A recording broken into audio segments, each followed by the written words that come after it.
During our son's parent-teacher meeting, my wife joked, "He tries to help with homework, but honestly, he's not as smart as the kids." The teacher laughed awkwardly. I just smiled. A month later, she was talking about custody papers. There are moments that change your life. Most are big and loud, like a car accident or a wedding.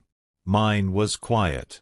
It was the sound of my wife's condescending laugh in a hot, stuffy classroom. And that was the moment I realized my marriage was over. I just had to figure out how to end it without hurting my son. Let me explain. My name is Paul. I'm 42, and my wife, Jessica, is 38. We've been married for 12 years and have a 10-year-old son, Leo. I own a small business that does custom metalwork. I work with my hands to build durable and real things. I'm not a fancy guy. I didn't go to some prestigious university, but Jessica did, and she's never let me forget it. She's a corporate lawyer, smart, sharp, and completely ruthless. At first, I thought our differences were a good thing. She was the brains, and I was the brawn. We made a team. But over the years, that balance soured. To her, I wasn't her partner. I was just her pet project, the simple working-class husband she could show off to prove how grounded she was before making a joke at my expense to put me back in my place. The jokes were relentless at dinner parties. If I mentioned a project I was proud of, she'd say something like, "It's adorable how excited he gets about his tools." In front of her family, she'd correct my grammar as if I were a child. But the worst part was what she was doing to our son. She was teaching Leo to view me the same way she did, as a lovable but ultimately incompetent fool. If he asked me for help with his math, she'd dramatically sigh and say, "Why don't you wait for me, honey? Daddy gets confused with the big numbers." I tried to fight back. We had countless screaming matches about it, each ending with her accusing me of being insecure and oversensitive, leading to a week of her giving me the silent treatment until I finally gave in just to keep the peace. I felt trapped. If I left, I feared she would use her money and legal connections to take Leo away from me. So I stayed and took the hits, letting her chip away at my dignity piece by piece because I couldn't bear the thought of losing my son. Then came the parent-teacher meeting last month. Leo was struggling a bit in science. Nothing serious, just having trouble with some concepts. We sat at a tiny table in his classroom with his teacher, Mrs. Davidson, a kind but frazzled woman. Mrs. Davidson was explaining a new project. "We're encouraging parents to get involved to help the kids build their models at home," she said. Jessica let out a little tinkling laugh. "Well, I'll be handling that, of course," she said, patting my arm in that fake, condescending way. Then she leaned in towards Mrs. Davidson as if sharing a funny secret and said the words that ended my marriage. "He tries to help with homework, but honestly, he's dumber than the kids." Mrs. Davidson's professional smile froze. She let out a short, uncomfortable laugh and quickly looked down at her papers. But I saw it all, the pity in her eyes, the public confirmation of my status as the family idiot. It wasn't just about me, it was about my son. In that moment, in front of the person responsible for his education, my wife had declared me an unfit father. I didn't react. I didn't get angry. I just smiled, a quiet, tight smile. I sat through the rest of the meeting, nodding at all the right times, but my mind was miles away. The part of me that had been scared and willing to endure anything to keep the peace just died. It was replaced by a cold, hard determination. I wasn't just going to leave her anymore. I was going to take my son with me, and I was going to use her own arrogance and cruelty to make it happen. The war had begun. She just didn't know it yet. Update 1. The month following that parent-teacher meeting was the toughest and most crucial of my life. I was living a double life. On the surface, I was the same old Paul, the loving husband and slightly dim dad. I let her jokes and insults roll off my back. I didn't start any fights, giving her no reason to suspect anything had changed. But behind the scenes, I was preparing for battle. My goal was simple: to prove beyond a doubt that I was the better parent and that her influence was harmful to our son. The first step was hiring a lawyer. Not just any lawyer, but the best, most aggressive family law attorney in the city, a man named Marcus Thorne. He was expensive, but I sold off some old equipment and drained my savings to afford his retainer. In our first meeting, I laid everything out. I told him about Jessica's constant belittling, the jokes, and the way she undermined me with Leo. I recounted the parent-teacher meeting. He was straightforward. Judges dislike it when one parent alienates the other, he said. But you need more than just stories. You need proof. Hard, undeniable proof. So, I became a spy in my own home. I bought a few small voice-activated audio recorders, one for the kitchen, one for the living room, and one for Leo's playroom. It felt wrong, but Marcus assured me it was legal in our state as long as I was part of the conversation and the recordings were made in my own home. The evidence I collected was disturbing and completely damning. I captured numerous instances of her cruelty. A recording from the kitchen. Leo asked me about a historical event, and as I started to explain, Jessica interrupted. "Leo, honey, don't listen to him. He probably thinks the dinosaurs are still alive. Let's look it up on a real website after your dad is done helping." A recording from the living room. While watching a documentary, I made a comment about a scientific principle. She laughed and said, "Did you learn that from one of your tool catalogs, Paul? It's cute that you try." The worst was a conversation I recorded between her and her sister on the phone. She had it on speaker, thinking I was in the garage. "I don't know how much longer I can take it," she sighed. "It's like having two children. I swear Leo is already smarter than he is. My only hope is that the kid inherited my genes." While I gathered this evidence, I launched the second phase of my plan, Operation Superdad. I completely took over everything related to Leo's schooling and activities. I made it my mission to help him with his science project, the very thing she had mocked me over. The project was to build a model of the solar system. Jessica wanted to buy one of those expensive pre-made kits, but I had a better idea. I took Leo to my workshop. Over the next 3 weekends, we built a solar system from scratch using scrap metal, ball bearings, and a small motor. We welded, painted, and figured out the gear ratios to make the planets actually orbit the sun at different speeds. Leo was completely enthralled. He was learning about mechanics and engineering, how to create something real with his own hands. He was seeing his dumb dad in a whole new light. The day he took that project to school, he was beaming. He received the highest grade in the class. Mrs. Davidson sent me a personal email saying it was the most impressive project she had seen in her 15 years of teaching. I saved that email as Exhibit B. I also started documenting everything. I created a detailed log of every insult from Jessica, noting the date, time, and corresponding audio file. I recorded every hour I spent helping Leo with his homework and every school event I attended while she skipped due to work emergencies. I was building a case piece by piece. The final piece of the puzzle was our finances. I knew she would use her money as a weapon against me. Marcus and I worked with a forensic accountant to go through 12 years of bank records. We discovered that while I had been pouring my income into our joint accounts to cover the mortgage, bills, and Leo's expenses, she had been diverting a significant portion of her large salary into a private investment portfolio, a secret nest egg she had never mentioned.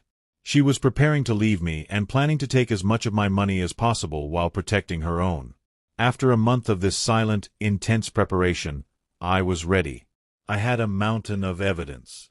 I had a clear record of my involvement as a parent and a detailed picture of her financial deceit. I also had the custody papers drafted by Marcus that formally requested primary physical and legal custody of our son. I chose my moment carefully. It was a Friday night. She had just come home from work bragging about a big case she had won. She was in a good mood, feeling powerful and superior. "That's great, honey," I said calmly. I walked over to the kitchen counter and picked up a large manila envelope. "Speaking of legal matters, I have something for you." I handed it to her. She took it, her smile turning to confusion as she opened it and pulled out the papers. I watched as her smile slowly faded, replaced by sheer shock. "What is this?" she whispered. "Custody papers? Is this a joke?" "No," I said, looking her straight in the eye. "It's not a joke. It's a consequence. You've spent years treating me like an idiot. You've tried to turn our son against me. You've publicly declared me to be dumber than the kids. Well, this idiot just spent the last month building a case against you that will ensure our son is raised by the parent who actually respects him. You've been served, Jessica. Update 2. The explosion was everything I expected and more. For a woman who prided herself on her composure, Jessica completely lost it. The custody papers were a declaration of war she never imagined I was capable of launching. She screamed, cried, and threw a glass against the wall. She called me every name imaginable, a monster, a snake, a manipulative loser trying to poison our son against her. The irony was thick enough to cut with a knife. I didn't engage. I just stood there, a calm island in the middle of her storm of rage. When she finally calmed down, sputtering and exhausted, I said one thing. My lawyer's name is on the papers. Have your lawyer contact him. I'm taking Leo to my brother's house for the weekend. We'll be back on Sunday. Then I walked out, got my son, and left her standing in the ruins of the life she thought she had completely controlled. The next few weeks were a brutal slog through the legal system. She hired a team of expensive lawyers who came at me with everything they had. They tried to portray me as an unfit father, claiming I was a simple-minded tradesman who couldn't provide the intellectually stimulating environment that a bright boy like Leo needed. They even cited our past arguments as proof of a history of anger issues. It was a solid strategy, but I had a better one. I had the truth and the evidence. In our first deposition, her lawyer tried to grill me about my education and business, making me sound uncultured. I calmly answered every question honestly. Then it was my lawyer's turn. Marcus started by asking her about the parent-teacher meeting. She tried to laugh it off, calling her comment a poorly timed joke. A joke? Marcus asked smoothly. So, you find your husband's intelligence to be a laughing matter? Do you think it helps your son's development to hear his mother publicly mock his father's intelligence? She stammered, trying to backtrack. Then Marcus pulled out my first secret weapon. He played the audio recording of her phone call with her sister, where she said I was like her second child and hoped Leo had inherited her genes. Her face went pale. Her lawyers began shuffling papers in a panic. Over the next 2 hours, Marcus dismantled her case. He played recording after recording, her telling Leo not to listen to me about his homework, her mocking me in front of friends. He presented the log I had kept, a month-long detailed account of her attempts at parental alienation. He showed the email from Mrs. Davidson praising my involvement and the incredible science project Leo and I had built. He presented photos of me and Leo at his baseball games, at the library, and at the museum, all events she had been too busy to attend. The final blow was the financial discovery. When Marcus presented evidence of her secret investment portfolio, her own lawyer looked at her with shock and betrayal. She had lied to him, just as she had lied to me. The smear campaign she attempted to launch with her friends and family backfired spectacularly. She told them I was trying to steal her son. I responded by sending a carefully selected audio clip to her parents and sister, the one where she was talking about me on the phone. The undeniable evidence. Her sister called her in tears, and her parents, who had always been her biggest supporters, suddenly became very quiet.